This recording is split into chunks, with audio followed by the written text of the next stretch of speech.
Hi everybody! So this has been somewhat of a trend in the gaming space. Content creators making lists of JRPGs they give a perfect 10 out of 10 score. It's time for me to list off 10 such games. Keep in mind, these are the games I feel deserve this rating. If you disagree, that's fine. Make your own video if you so vehemently disagree with me. You knew I had to kick off this list with a Falcom title. I would say that VIII, The Lacrimosa of Dana, is one game that is deserving of a 10 out of 10.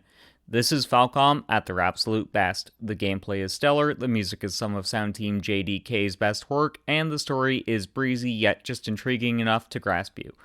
If you're looking for a fast-paced action RPG, this game is one of the ones to pick up, especially if you have a PS5, as this game launched late last year on the system.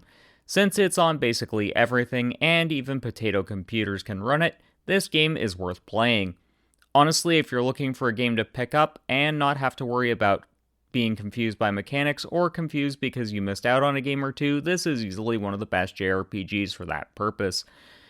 Because of this, it's so deserving of a 10 out of 10. I know I'm going to make my editor live up to the mad part of the TheMadBelmont username with this selection. I'm pretty sure I can hear him warming up his vocal cords right now. You know what, Mad Editor? Those are indeed some valid criticisms. However, I just love this game. The over-the-top and stylish art direction sold me early on. I actually love a lot of the characters, with Sojiro Sakura and Ryuji being two of my favorite gaming characters of all time. In my teens and 20s, I was pretty much Ryuji. Now that I'm older, I identify with Sojiro. I'm a tired old grump and have an interesting sense of humor. I also have an unhealthy obsession with both curry and coffee. As for the gameplay, this is excellent. You all know I love turn-based combat the most of all types. While I personally prefer how Trails handles its combat, Persona 5 is a close second for me in how to do turn-based combat well. On to Game 3. I'm a Pokemon boomer. I started with Gen 1, however, my favorite generation is Generation 2, though Generation 3 is a close second. I'll say that Pokémon Crystal or Pokémon Sapphire are still the pinnacle of the series for me, though that is liable to change once I can play the newer games. I love that Crystal let you explore both Johto and Kanto like in Gold and Silver, but had some extra quality of life improvements. Basically, Generation 2 was when Game Freak perfected the formula. Also, if you wanted to be a stupid idiot, Game Freak would let you do it, because the game didn't hold your hand. Unlike Gen 7, which held your hand to the point the game was really fucking boring.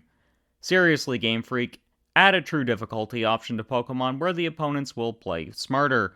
I miss when Pokemon games could actually be difficult without the player setting arbitrary challenges for themselves. Folklore is a game I've shown love to on this channel previously. Just like Maximilian Dude is on the Bring Back Killer Instinct train, I'm on the Bring Back Folklore train. This game's comic book cutscenes make it feel unique. The collecting folks feels like Pokemon, and the action combat made it unique. Basically, it did Ni no Kuni before Level 5 released it. This obscure PlayStation 3 exclusive needs more love. If you still have a PS3 kicking around, hunt down a copy of this game. You will not regret it. While I may have liked Final Fantasy VII and Final Fantasy VIII, it was Final Fantasy X where I fell in love with the franchise. I got into the series in my 20s, so I don't have fond memories of growing up with these games. It's thanks to Final Fantasy X that I softened my stance on its sequel, X-2. Basically, my history with the franchise is a little bit rough, as X-2 was my first experience with the series, and then I tried it again when Final Fantasy XIII released. Part of why I fell in love with Final Fantasy X comes down to the gameplay being one of the most refined turn-based systems out there.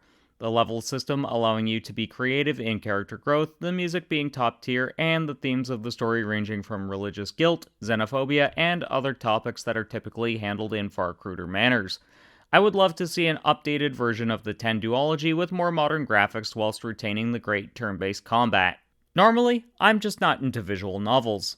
I just had never found one that spoke to me. However, I've always been a Digimon fan. It was a huge part of my childhood, along with the other anime that Fox Kids and YTV would play in the afternoon school block. When Digimon Survive was announced, I was instantly excited because the game's director said he was inspired by my favorite era of Digimon, that being the adventure era. From the little of the game I have played, yeah, it feels just like that. I need to get back to streaming it. It's actually a great little visual novel with very simplified tactical RPG elements. For 2022, it wound up placing third on my Game of the Year list, with The King of Fighters 15 taking the top spot, and The Legend of Heroes Trails from Zero taking number 2. Since I just mentioned a tactical RPG, let's discuss another one for entry number 7. I lucked out in getting my first copy of Valkyria Chronicles for the PS3. This game was short printed to hell and back. I walked into EB Games, now GameStop, was browsing through the used game section and found a copy for $20. Since I'd been looking for it, I used my pocket money at the age of 18 and grabbed it. I got some weird and what the fuck looks from the cashier, as they were clearly expecting me to buy whatever FPS game was. It's a style at the time. I have to say, I'm so glad I bought this game. I knew I was going to enjoy it from the graphics alone. The Canvas engine developed by Sega and exclusively used for the Valkyria games is wondrous. I feel like they should honestly license the engine and make a Valkyria Chronicles 5, though I doubt that will happen given the poor sales of Valkyria Chronicles 4. If you want a game with an emotional story and unique tactical combat with third-person shooter elements, you need to get this game ASAP. I'll admit, Xillia would not be the perfect game for most people, but it gets a 10 for me because it was the first Tales of title I got into. The action combat was smooth and fun, and the story engaged me enough to complete it. To some degree, I have struggled with getting engaged with other Tales of game stories. I also found the art style great in Xillia, so it's a game that hits on all fronts. I think Bandai Namco should consider doing a remaster for the 2 Xillia games. Not much to say here. I'd tried out previous Disgaea games, couldn't get on with them. However, my Twitch community asked me to give Disgaea 5 a try, and yeah, the series finally clicked for me.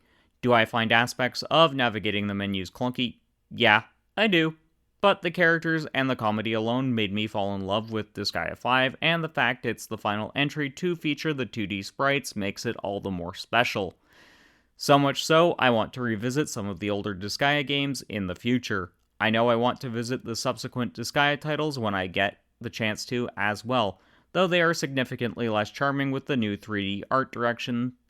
Basically, if you want a lighthearted JRPG that you're able to infinitely grind with, this is the series for you.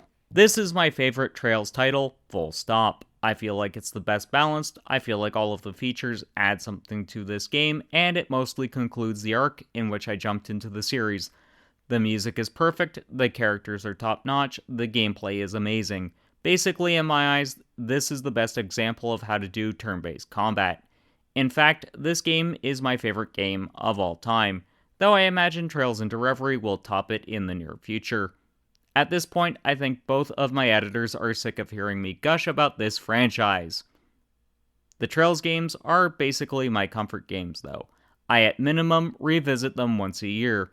I know that I'm in for an emotional roller coaster when I return to Cold Steel 4, though. So those were my top 10 JRPGs for me that are deserving of a 10 out of 10, and boy was it hard limiting myself to just one per franchise.